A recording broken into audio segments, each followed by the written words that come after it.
I don't like kids. In early 2022, I made a video exposing the weird history of the FNF modder The Maze, including everything from the hilarious post about Lil Nas X's breakup to his private Discord and allegations of grooming levied against him. And as a result of that video, many of the people who Maze worked with on stuff like his FNF mod went on their voice actor exodus, disassociating themselves entirely with Maze and his brand.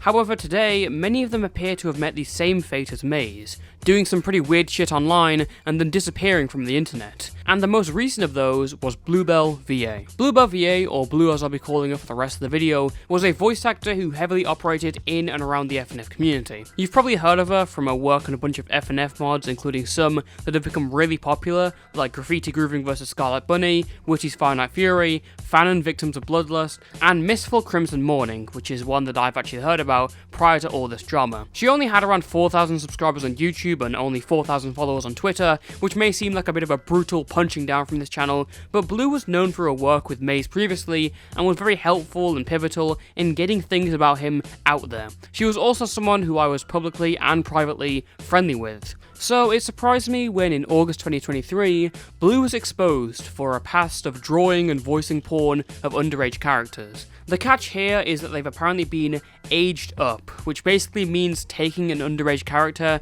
and making their features more akin to an adult. From then on, people then use that as an excuse to draw them in porn. Now, aging up is a very weird and grey area of morality in my opinion. It honestly depends on what kind of character you're sexualizing. For example, if it's like Raven from Teen Titans, that's weird, but I honestly don't care. It becomes concerning when it's a character that is inherently drawn to be childlike. For example, fucking Timmy Turner. By the way, just to establish, this kind of work is something that Blue has publicly stated as child porn. So going by her own moral compass, this ain't looking too good. So the situation develops, popular Twitter account Days Without FNF Drama quote tweets it with the dreaded zero, and shit starts getting really heated. Blue gets pushed on this, panics, goes private, and posts an audio response. Now this audio response has a lot of rambling, a small dose of crying, and a few funny voice clips. I don't like kids! But this 6 minutes of audio is just based on complete lies and fabrications. The reason I wanted to make this video in the first place is because Blue was literally altering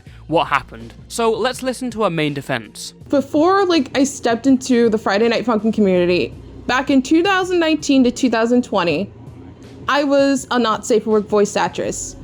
That was my first profession before focusing more on safe for work content.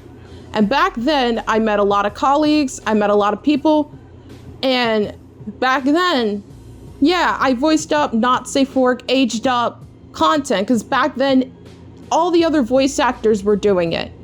And I thought, well, if they're doing it, I thought it would be okay to do so since no one was really having a problem with it. Nobody really stopped me, nobody really taught me this stuff until later down the line when I was still probably after a year or so when I was still doing it, people didn't really teach me the education about gray areas and not safe for work content. It's just until people have told me hey, you should really be careful because, the aging up stuff is a really gray area. It's not really a good thing. You should probably stop doing it. And so I did. I stopped doing it. And I haven't done anything like that since then.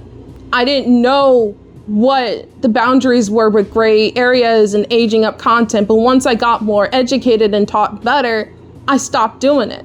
Excluding the fact that she frames herself as someone with no agency, despite being 20 years older this time, this whole statement is just twisting history. All the statements here are lies. She says that from 2019 to 2020, she was an NSFW voice actress and voiced porn of aged up characters, but that's not true. In February of 2022, The Maze of all people would post a document about BluBelleVA voicing the same stuff she's being exposed for, and I covered it on a stream with Blue appearing. Now, what's really interesting here is some of the examples shown were as recent as January 2022. Not only does this disprove the whole 2019-2020 thing, it completely changes the view of the whole situation. This is no longer, oh, Blue did lolicon shit 3 years ago. This is, Blue did lolicon shit for 2 years straight. This was a long time ago. I like kids. And for someone who says they were educated on the faults of this stuff, this stream seems to show the opposite, as she literally goes on to defend aging up characters in a number of instances. There's a point in this document where Maze accuses her of letting someone post NSFW of a 14-year-old character in her server, and she confirms and defends it. Yeah, she invited me, new welcoming experience. I hung out there, I posted some stuff on that tag, then one day I was scrolling through the tag when I spotted NSFW of Amity Blight, a 14-year-old girl from the Owl House. Is this true? I think an artist, drew art of her when she's more grown up. They drew her as an adult. Is that canonical now? Yeah, I reported the picture to Blue, but instead of banning the person, she explained to me that Amity was aged up to be an adult, so it was okay. I tried telling her it wasn't okay, but she took me into a voice chat where there were people on call. She spoke to me about this in front of a small group of people. I will admit, she said if she's found an NSFW picture of a character that wasn't aged up, that person would be banned. Given that we were close friends and she was going through a lot of stress at the time, so I decided to play along.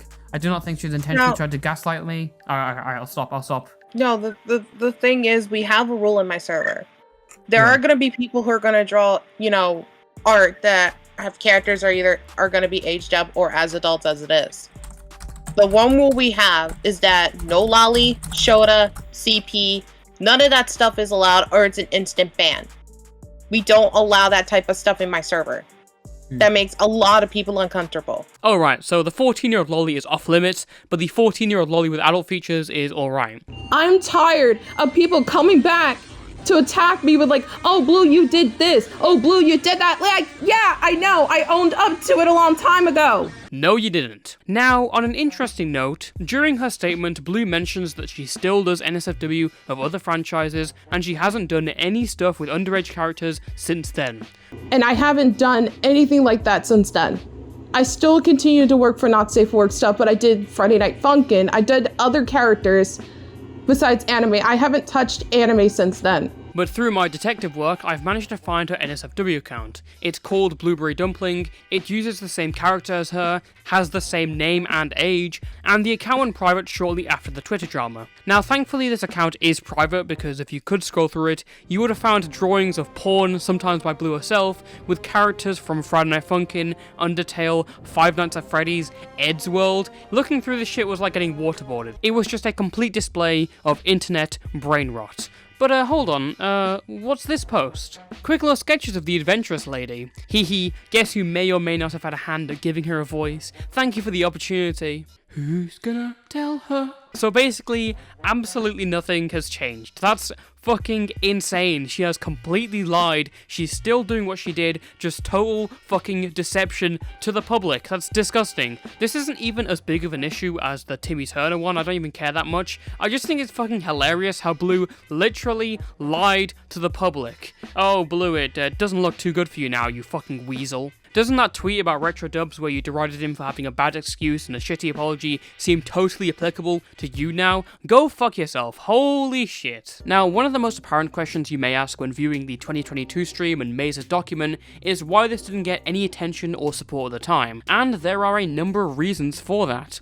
First of all, the Maze's association to the document automatically brought the credibility down because, well, it's the Maze, he's literally a groomer. There's also the writing. I don't think I've ever read an accusation that lists the source of the claim as go find it yourself. But what stood out the most to me was my own hosting and how I defended this shit at the time. This is something I obviously don't stand by now. I was around 16 this time, I had no idea what I was talking about. This woman on the other hand was 22 and still justified it and used it as a defense. Now that I know way more about this topic and now that I'm actually an adult, I realize I really should have cut this person off a long time ago. So here I am, paying my debts, getting away from this dishonest freak who I suggest no one in their right mind talks to again. So why am I making a video on this situation? Sure, it's regarding a former friend of mine and someone relevant to a big situation in the community, but again, it's only someone with 4,000 subscribers. Well, for starters, some very interesting people have come out to defend BluBelle. Tons of people were tweeting about how cancel culture sucks and some people are trying to learn from their past. Yeah. But also, this whole situation is just a great example of the reason why I've been straying away from covering topics related to FNF in general, because people keep asking me, oh, where are the FNF videos? I'm waiting for the FNF videos. And there's two answers to why I kind of don't do those videos anymore. First of all, I don't want to tie myself to a community, and second of all, everyone that I talk to and work with on an FNF related video turns out to be a massive freak 80% of the time. I mean, just look at all the voice actors who went on their exodus from the maze. We got Magiku Magi, the 30-year-old decadent bitch who admitted to ERPing and grooming Infinite when he was a minor. Yeah, I'm not gonna lie, I love talking to minors. Put me in jail, I do not care. Then we got Infinite Jr., the guy who really loves 16-year-olds and is some sort of rapey manipulator who talked sexually to a girl while she was having a mental fucking breakdown. And then there's BluBelle, who I think I've already explained my position on throughout this video. I like kids! The only person who isn't a freak so far is BluBelleVA, and he's left the internet. Now, that means one of two things. Either he's normal or covering his tracks. Right now though, I'd like to believe he's normal, but at this point, who the fuck knows? So yeah, I guess that's it. There's not really much to add to this whole BluBelle situation now, because Blue purged their entire online presence. I guess Blue also sucks because I made fun of her for saying that she was the only plus-size pole dancer, which is a detail that has been public since February 2022. It was because, I'm gonna just be honest without being too honest, I was a dancer for about a month or so at a club. So he drew my OC dancing because that was my job at the time. Because I was the only plus size dancer that, well, I wouldn't say plus size, the only like a little bit of the chunky girls out there. And then she says it was for survival, and she painted me as a prick who judged her. Rule 1 of the internet: if you don't want people to poke fun of you for something, don't put it out there. For example, if you decide the best move after being accused of lolicon related shit is to change your Twitter bio to something that sounds like a Nine Inch Nails lyric, I will make fun of you for that as well. That's the equivalent of being accused of pedophilia and setting your Discord profile picture to like a sad Bart Simpson edit. And plus, I'm more inclined to believe you're trying to soak up the last droplets of sympathy you can by putting it out there publicly, and I'm just done giving people the nice treatment over and over and over again. There's also allegations that Blue apparently did something on Pornhub with a guy wearing a diaper, which would be hilarious if the original comment didn't describe Blue's response saying that she was forced into it, and this commenter apparently gets confused on this. Like, what are you confused on? Like, being forced into sex, that seems to imply something pretty, like, obvious. Also, go subscribe to Eunice. I've linked him in the description. He archived the screenshots and he made a good video talking about the situation days before I did. He's also done some great work on smaller FNF DJs like Cinder Ashmaker, so yeah, check him out. Until next time, stay toasty.